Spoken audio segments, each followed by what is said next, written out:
할렐루야. 2021년 8월 16일 월요일 아침 기도회를 시작하겠습니다. 우리를 구원하셔서 예루살렘으로 모으신 주님의 은혜와 사랑을 경험하고 또 말씀 가운데 은혜를 얻는 시간 되시기 바랍니다. 오늘 말씀은 이사야서 66장 1절부터 14절까지의 말씀입니다. 여호와께서 이와 같이 말씀하시되 하늘은 나의 보좌요 땅은 나의 발판이니 너희가 나를 위하여 무슨 집을 지으랴? 내가 안식할 처소가 어디랴?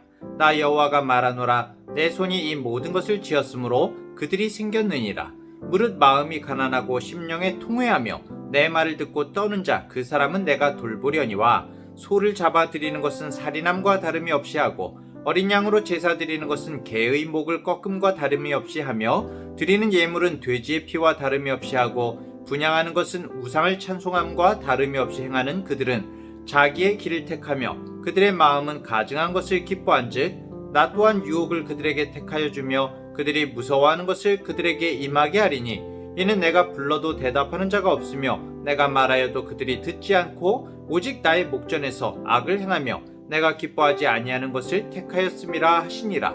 여호와의 말씀으로 말미암아 떠는 자들아 그의 말씀을 들을지어다. 이르시되 너희 형제가 너희를 미워하며 내 이름으로 말미암아 너희를 쫓아내며 이르기를 여호와께서는 영광을 나타내사 너희 기쁨을 우리에게 보이시기를 원하노라 하였으나 그들은 수치를 당하리라 하셨느니라. 떠드는 소리가 성읍에서부터 들려오며 목소리가 성전에서부터 들리니 이는 여호와께서 그의 원수에게 보응하시는 목소리로다. 시온은 진통을 하기 전에 해산하며 고통을 당하기 전에 나말을 낳았으니 이러한 일을 들은 자가 누구이며 이러한 일을 본 자가 누구이냐? 나라가 어찌 하루에 생기겠으며 민족이 어찌 한순간에 태어나겠느냐? 그러나 시온은 진통하는 즉시 그 아들을 순산하였도다. 여호와께서 이르시되 내가 아이를 갖도록 하였은즉 해산하게 하지 아니하겠느냐?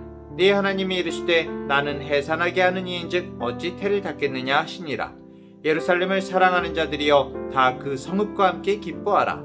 다 그 성읍과 함께 즐거워하라. 그 성을 위하여 슬퍼하는 자들이여 다 그 성의 기쁨으로 말미암아 그 성과 함께 기뻐하라. 너희가 젖을 빠는 것 같이 그 위로하는 품에서 만족하겠고 젖을 넉넉히 빤 것 같이 그 영광의 풍성함으로 말미암아 즐거워하리라.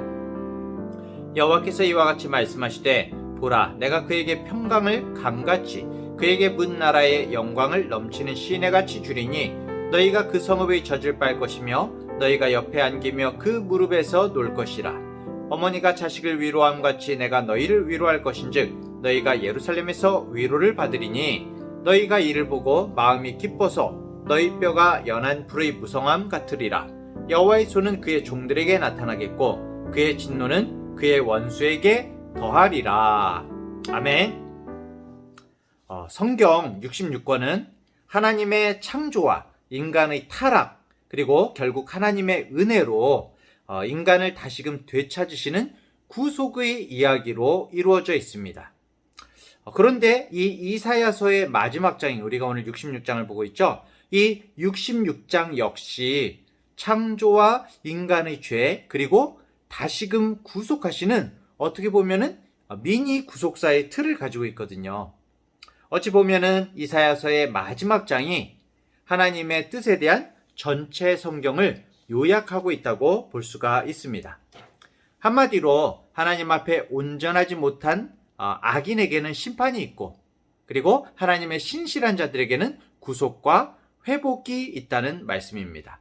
그리고 마침내는 하나님의 새로운 창조가 이루어지고 하나님의 나라로서 새하늘과 새 땅의 시대가 열릴 것을 우리에게 말씀하고 있는 것, 그렇게 맺고 있는 것이 이사야서인 것이죠.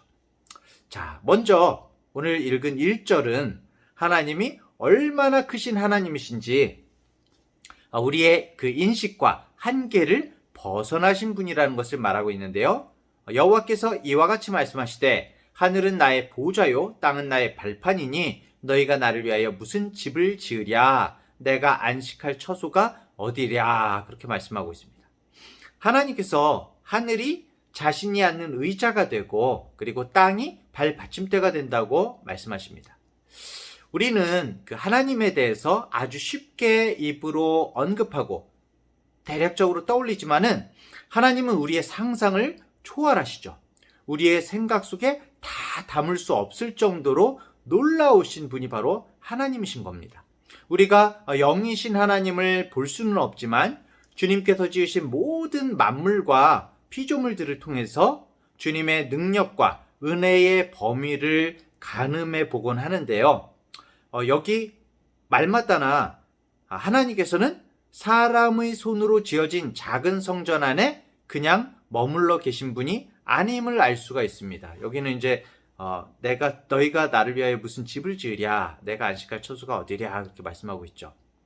그런데도 하나님께서는 어떻게 하셨죠? 이 구약에서 보면은 성전에 머물러 있으셨죠. 그렇죠? 성전에 거하셨습니다. 결국 성전이 하나님을 위해 있습니까? 아니죠. 사람들을 위해서 하나님께서 성전을 마련해 주신 것이죠. 사실은 하나님께서 성전에 머물러 계시는 것이 아니라 머물러 계셔 주시는 거죠. 이신론을 주장하는 사람들이나 무신론적인 자연과학자들은 이 우주적인 창조주를 언급을 합니다. 우주적인 창조주를 언급하면서 이스라엘의 역사 가운데, 우리 이제 성경의 하나님이죠. 이스라엘의 역사 가운데 성경으로 우리에게 계시하신 그 하나님에 대해서 너무나 협소하다, 좁은 세계관이다, 그렇게 무시하는 사람들이 있어요. 그런데 실제는 어떻습니까? 무엇입니까? 하나님께서 온 우주를 창조하셨습니다. 하나님의 스케일은 실제로 이 지구 위의 한 작은 나라에, 한 민족 위에 머물러 있지 않으십니다. 다만 하나님께서 자기를 지극히 낮추신 거죠. 말도 안 되게, 헤아릴 수 없게 낮추신 겁니다. 마치 온 우주를 압축해서 콜라깡통 속에 넣은 것처럼 우리 인간이 완전히 이해할 수는 없지만 정말 인간에게 적용되는 방식으로 구원의 역사를 계획하시고 그 모든 계획을 이루시기 위해서 온 우주를 지으신 분이, 그 온 우주를 직접 지으신, 창조하신 분이 그 법칙 가운데, 그 가운데로 들어가셔서 냄새나는 마구간에 연약한 아기의 모습으로 우리에게 오신 것입니다. 사실 우주적인 하나님, 많은 사람들이 기대하는 그 우주적인 하나님과 유대 민족 속의 그 편협한 문화와 관습, 공간적, 시간적 제한 가운데 오신 그 하나님의, 그 우주적 하나님과 그 제한된 하나님의 차이와 갭이 크면 클수록 우리는 인간을 위하여 스스로 자신을 낮추신 그 하나님의 장엄한 은혜와 사랑을 더욱 놀랄 수밖에 없는 것입니다. 더욱 찬송할 수밖에 없는 것입니다. 자, 이렇게 놀라우신 하나님께서 2절에서 어떻게 말씀하십니까? 어떤 사람을 구원하고 돌보아주고자 한다, 이렇게 말씀하시는데요. 나 여호와가 말하노라, 내 손이 이 모든 것을 지었으므로 그들이 생겼느니라. 무릇 마음이 가난하고 심령에 통회하며 내 말을 듣고 떠는 자, 그 사람은 내가 돌보려니와. 하나님이 찾으시는 의인을 말씀하시는 거죠. 마음이 가난하고 하나님 앞에서 회개하는 사람, 하나님의 말씀에 순종하는 자들을 구속하고자 하신다고 말씀을 합니다. 너무나 이 말씀은 희망과 기쁨의 말씀이에요. 하나님께서는 완벽한 의인, 흠없는 자를 찾으시는 것이 아닙니다. 읽어보면 읽어볼수록 스스로 자신을 낮추며 하나님께 자신의 속을 모두 고백하고 저를 불쌍히 여겨주세요, 도와주세요, 긍휼을 구하는 그런 사람의 편이 되어주시고 구원해 주시려는 사랑과 공의의 하나님이신 겁니다. 하나님께서는 이렇게 스스로 겸비하고 회개하며 용서를 구하는 사람들의 그 반대가 되는 모습을 3절과 4절에서 말씀하시는데요. 3절 4절, 소를 잡아드리는 것은 살인함과 다름이 없이 하고 어린 양으로 제사 드리는 것은 개의 목을 꺾음과 다름이 없이 하며 드리는 예물은 돼지의 피와 다름이 없이 하고 분향하는 것은 우상을 찬송함과 다름이 없이 행하는 그들은 자기의 길을 택하며 그들의 마음은 가증한 것을 기뻐한즉 나 또한 유혹을 그들에게 택하여 주며 그들이 무서워하는 것을 그들에게 임하게 하리니 이는 내가 불러도 대답하는 자가 없으며 내가 말하여도 그들이 듣지 않고 오직 나의 목전에서 악을 행하며 내가 기뻐하지 아니하는 것을 택하였음이라 하시니라. 자, 이 3절에서는 소를 잡아들이고 막 그렇게 제사의 모습이 있어요. 그런데 겉외양은 있지만 외식적이고 오히려 그 마음에 악이 가득한 사람들에 대해서 말씀하고 있는데요.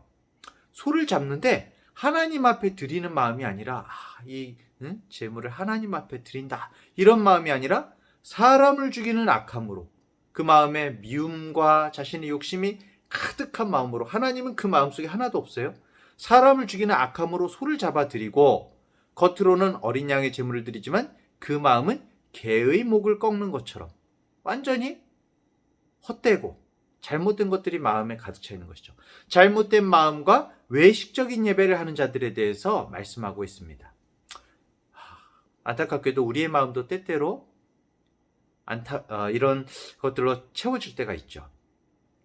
4절에서는 하나님의 말씀에 귀를 닫고 자신의 생각과 고집만을, 자신의 욕심만을 쫓는 사람에 대해서 말씀을 하고 있습니다.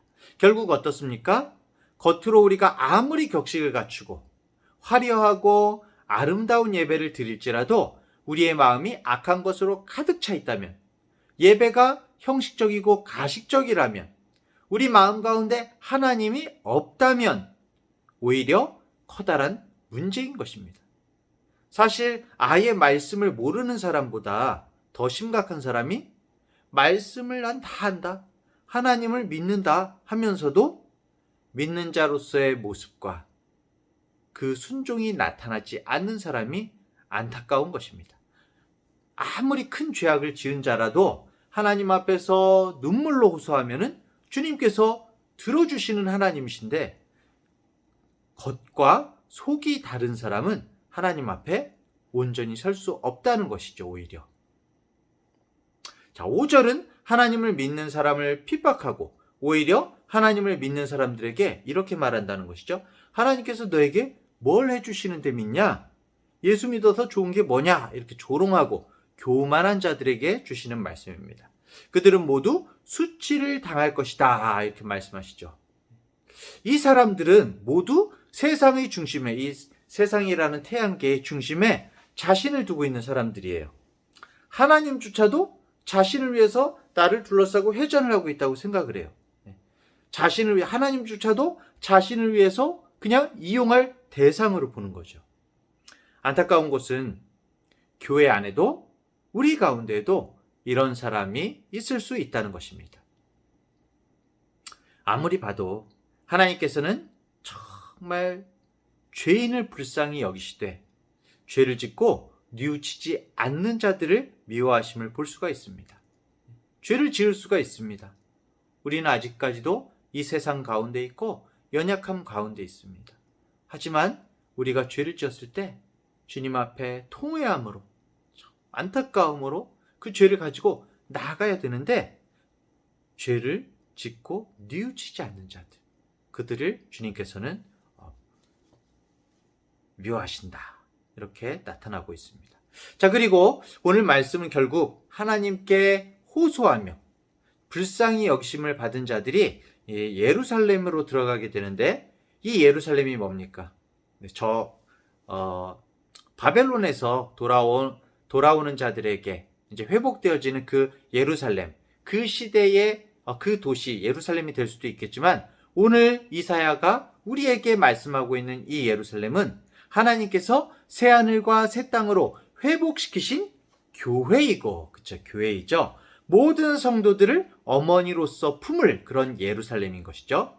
이 예루살렘 자체가 주님의 사랑과 보호하심을, 그리고 주님의 구속하심의 은혜를 상징하기도 하고요. 또 그 안에서 예비되어진 예수님, 그리스도 예수님의 우리를 향하신 그 구속하심, 그 모든 것을 아우르는 것이 예루살렘으로 지금 표현이 되고 있는 것입니다.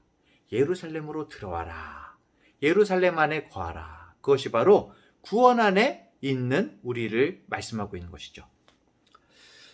이 예루살렘이 지금 임산부로 비유되어지는데 7절 8절 말씀을 보면은 예루살렘이 남자아이를 진통 없이 순산할 것이다 라고 말합니다. 요즘엔 딸이 더 좋다는데 여기서는 문화적인 부분이 있어요. 남자아이를 진통 없이 순산할 것이다. 이것은 예루살렘이 회복되어지고 하나님의 복음과 구속하심으로 기쁨과 활기가 넘치는 그런 도성이 된다는 것인데요. 하나님께서 이 세상에 주님의 교회를 세우실 것이고 그 교회는 어떻게 보면 짧은 시간 안에 크게 부흥하게 될 것이고 전 세계의 그 생명의 복음이 편만하게 퍼져나갈 것을 예언하고 계신 말씀인 것입니다. 그리고 그 2500년 전에 했던 이 예언은 오늘날 그대로 지금도 이루어져 가고 있죠. 전 세계에 이루어져 가고 있고 지금도 진행 중인 것이죠. 이미 새하늘과 새 땅이 시작된 것입니다. 자, 그리고 11절, 14절을 보면 구원받은 자들이 예루살렘에 임하는 하나님의 영광 안에서 기쁨과 만족과 위로를 얻을 것이다 라고 말씀하고 있는데요. 11절 13절 너희가 젖을 빠는 것 같이 그 위로하는 품에서 만족하겠고 젖을 넉넉히 빤 것 같이 그 영광의 풍성함으로 말미암아 즐거워하리라. 여호와께서 이와 같이 말씀하시되 보라 내가 그에게 평강을 강같이 그에게 문나라의 영광을 넘치는 시내같이 주리니 너희가 그 성읍의 젖을 빨 것이며 너희가 옆에 안기며 그 무릎에서 놀 것이라. 어머니가 자식을 위로함 같이 내가 너희를 위로할 것인즉 너희가 예루살렘에서 위로를 받으리니 이렇게 말씀합니다. 이 12절과 14절에서 그 아이를 무릎에 앉히고 기뻐하면서 달래는 어머니의 모습을 통해서 성도들을 사랑하시는 하나님의 마음을 설명하고 있죠. 우리가 보통 이 하나님에 대한 이미지가 남성이라고 이제 상상을 하죠. 사실 하나님은 아버지, 그 부성적인 그 사랑과 모성적인 사랑을 모두 가지고 계신 분이시죠.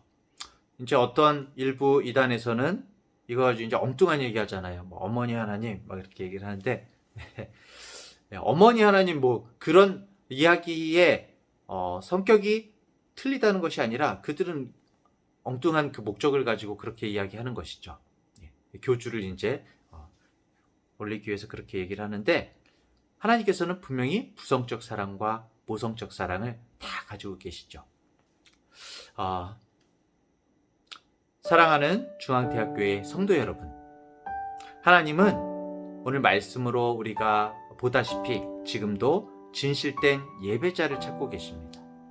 완벽한 예배자가 아니라 흠이 없는 예배자가 아니라 진실한 예배자입니다.